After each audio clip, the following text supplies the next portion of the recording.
you knew, I do. I think about you day and night. Let's have fun, guys! Yee!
Alam nyo, itong ano bang tawag ditong ano na to, itong claw machine na to talaga. Ito nilalaro ko to pero hirap naman ako makakuha ng mga toys na yan. Pero nakakuha na rin naman ako dyan. Ang magaling kumuha dyan noon, yung papa nilang Lapatrix.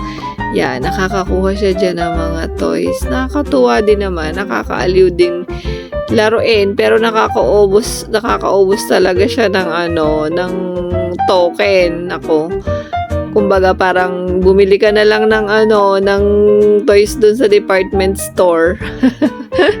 Pero syempre iba pa rin naman yung yung fulfillment kapag nakakuha ka dyan, nakaka-happy naman talaga. O ayan, tingnan nyo yan, malapit ko na yung hindi pala yan yun. Meron ako dyan yung malapit na siya na makuha. Tingnan nyo, siya, nakagat na siya nung claw, pero nalaglag naman. Nice. Yan.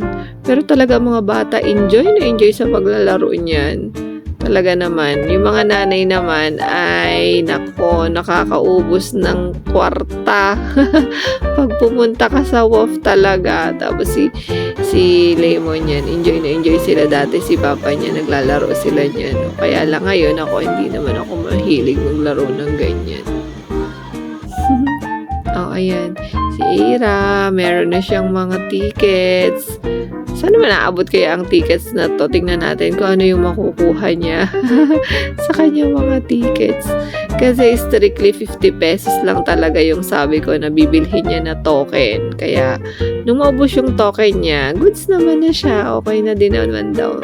Gina-joke-joke na lang niya ako dyan na I want some more. Pero okay na yan. Ayan, papakount niya na yan.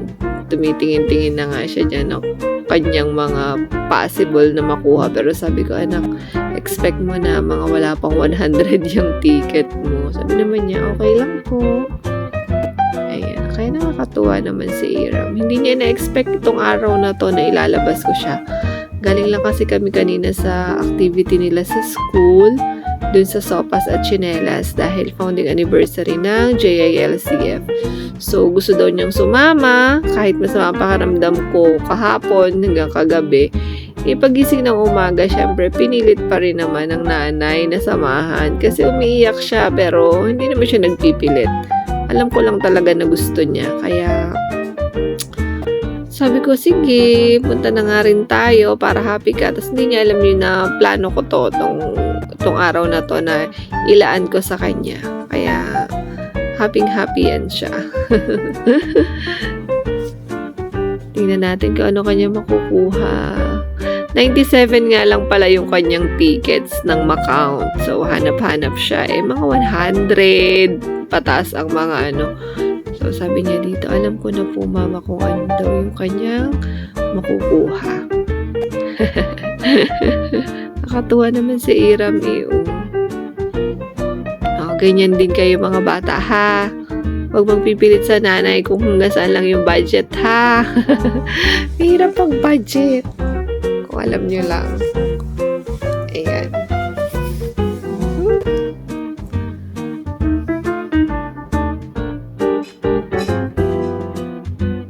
Ayan na. Tingnan na natin kung ano ang kanyang kukunin sa kanyang 97 tickets.